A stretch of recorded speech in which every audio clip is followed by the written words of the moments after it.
borom li nga xam ne mooy Touba ñi ngi leen di nuyu bu baax a baax comme ni ma ko waxee sànq li nga xam ne mooy décryptage bi tey moom dañuy waxtaanee spécialement li nga xam ne mooy question d'actualité yi doon am fële ci Assemblée nationale ñi gis que premier ministre tey Ousmane Sonko ak l'ensemble du gouvernement demoon nañ rek ñu amal ay laaj ak tontu ci li nga xam ne mooy tolluwaayu réew mi mais bala ñoo ñëw ci loolu rek ñu dellu ginnaaw ci li nga xam ne mooy boycott bi opposition bi woote woon gis nañ ne dañ ne woon ne du ñu dem ci li nga xam ne mooy voilà question d'actualité bi am na nag quelques députés yu nga xam ne ñi ngi fa woon notamment Pape Djibril Fall ak Tafsir Thioye mais ñu ci bëri dañoo boycotté mais man fi ma bëgg ñu ñëw fa rek mooy dañoo boycotté mais andi nañ ay réaction ci li nga xam ne mooy wàllum Assemblée nationale tey ni mu doon doxee. D'abord c'est normal il faut quand même quel que soit par ailleurs lu xew kii ni mu laajee ak nuñ ko tontoo au-delà de tous ces constats là il faut quand même saluer li nga xam moo di posture député opposition bi ñi nga xam ne décidé nañu ni ñoom duñu boycotter mandat bi leen Sénégalais dénk parce que Sénégalais lañu yónni ñoom moomuñ seen bopp Sénégalais ñoo leen moom parce que Sénégalais ñoo leen tànn ne leen dem leen toogal ñu Assemblée nationale kon boog bu ñu fa demee ak lu munti xew le véritable débat public se passe à l'Assemblée nationale kon boog il n'avait pas pour man à boycotter ñu Assemblée boycotter ñu gouvernement ak premier ministre am ñoom seen bopp la ñu boycotter waaw ñoom seen bopp la ñu boycotter parce que seen absence feeñul fenn absolument tey waroon nañu mën a dem fekkee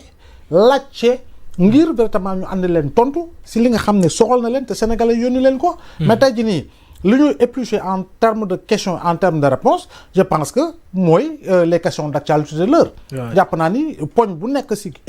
courant si énergie si ressources yeeg si ceeb bi si dund gu cher geeg si souveraineté laal la ñu lépp et je pense que loolu moo si am solo Tafsir Thioye bañ ko invité yàggul tuuti si benn rajo de la place il l'a dit en toute responsabilité léegi nag ñi décidé boycotter ñenn ñi nag boycotter wu nii rek parce que dañuy boycotter de xam nañu xel ni ñoom ñu si bari si ñoom xam nga ni mos la question de la reddition des comptes day ñëw saa su ne waaw surtout voilà ce sont des questions gênantes si gestion yi nga xam ne def nañ ko posture ñu am si yenn événement yu am Sénégal kon boog demaat assemblée jàpp naa ni am na ñu bari si ñoom ñoo xam ne ay rapport la ñu wax xam nga rapport néew ñu Seydina Omar la rapport dafay def benn situation globale le plus souvent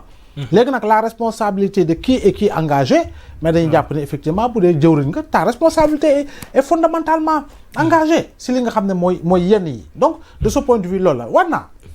léegi wax nga ko yow demoo assemblée nga ne na nga boycotté yow am na ñoo xam ne balaa ngay ñëw si foofu am na ñoo xam ne Assemblée nationale gis nga bu président El Malick Ndiaye ne la séance est levée nga gis ñu publier ñu envoyé ay tontu. Absolument. loolu est-ce que c'est préparé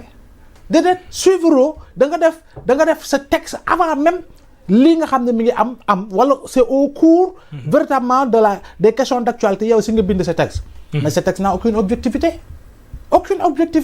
parce que yow def nga constat ba pare. te xam nga ni yow sa constat quel que soit par ailleurs ton constat sera négatif. envers ak li nga xam ne moo am Assemblée nationale lu tax parce que bu fekkoon ni da nga observer avec lucidité avec objectivité pour véritablement percer dans la pertinence di nga xaar ba seetaan ba mu tàmbalee ba mu jeexee nga dem mën a def une analyse exhaustive véritablement mais dafoo ko leen li nag mooy ñi nga xam ne ñi ngi tontu mais xanaa nag yow journaliste bi yow doo reprendre seen tontu non doo ko reprendre de man su dee man la ma war a bind tey ci sama journal ñoom lu ñu tontu du ma ko bind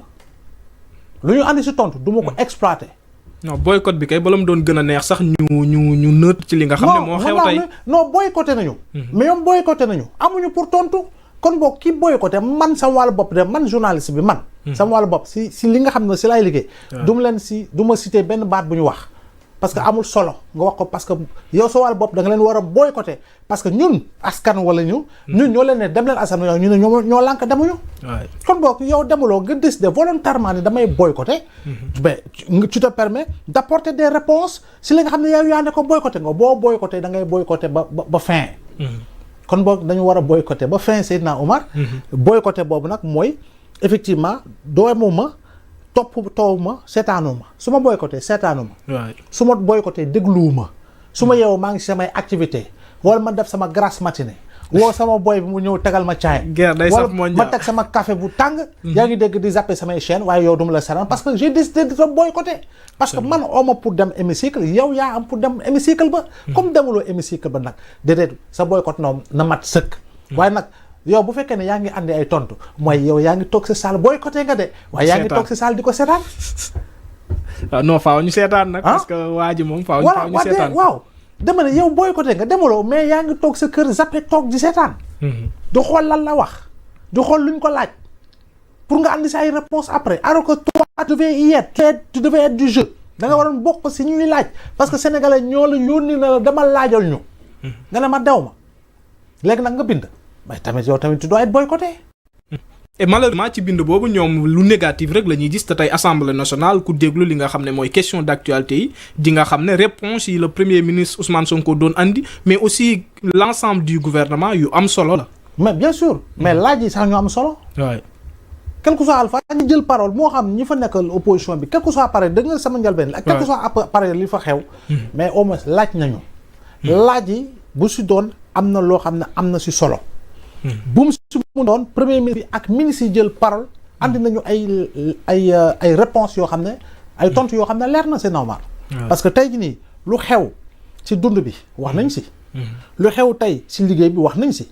li xew tey si wàllu courant bi wax nañ si. li xew tey si wàllu mbay bi wax nañ si. li xew tey si wàllu géej gi ak nappe bi wax nañ si. ak si wàllu ak yeneen loo xam ne secteur d'activité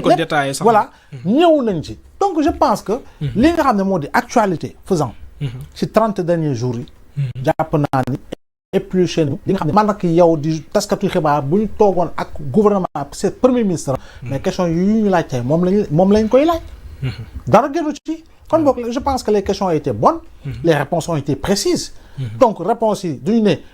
dafa yaatu na parce que tam bul fàtte ne dafa am temps boo xam ne moom nga war a waxee gis nga premier ministre sax dafay tontu premier président assemblée nationale ne ko jeex na mu daal di demaat toogi place am donc je pense que c'est la règle du jeu maintenant il faut quand même que ñu nangu une chose mooy que ni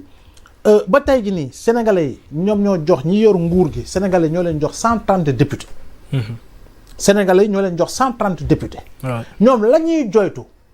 le plus souvent di sukkandiku si règlement intérieur bi waa ñi ëpp majorité te ñoom kese si am groupe parlementaire 12 ans ñoo nekkoon ci nguur gi 12 ans ñoo nekk si nguur gi di liggéey ñu règlement intérieur boo xam ne gu baax la 12 ans ñoo nekk si nguur gi ñoom ñoo salfaañe règlement intérieur bi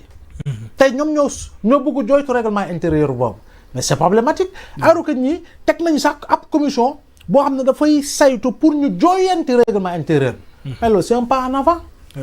c'est un grand pas en avant donc je pense que par moment aussi il faut savoir raison garder c'est normal gis nga opposé wu dafa baax dans une démocratie normale opposition dafa war a am nous devons même avoir une opposition plus que debout mais quand même nag boo bëggee nekk un opposant infecté par le virus du nihilisme marqué par le sceau du nombrilisme délictuel mais ça pose problème ça pose problème critique quand il faut critiquer mais par moment aussi il y a des questions d'intérêt national encore une fois oui comme ni mu ko premier ministre bi tey andee si ay questions yoo xam ne dafa laal wàllu koom de manière générale situation économique de manière générale la question liée à la monnaie am na ay questions yoo xam ne ce ne sont pas des questions politiciennement qui doivent être politiciennement politisées ñëpp war a ou qui doivent être politisées politiciennement tu vois dafa war a nekk des questions centrales yoo xam ne gars yi dañ ci àndandoo bokkandoo ci xalaat encore une fois ci question yooyu sax laa bëgg ñu ñëw ci parce que gis nañ ne fi ñu dooree rek muy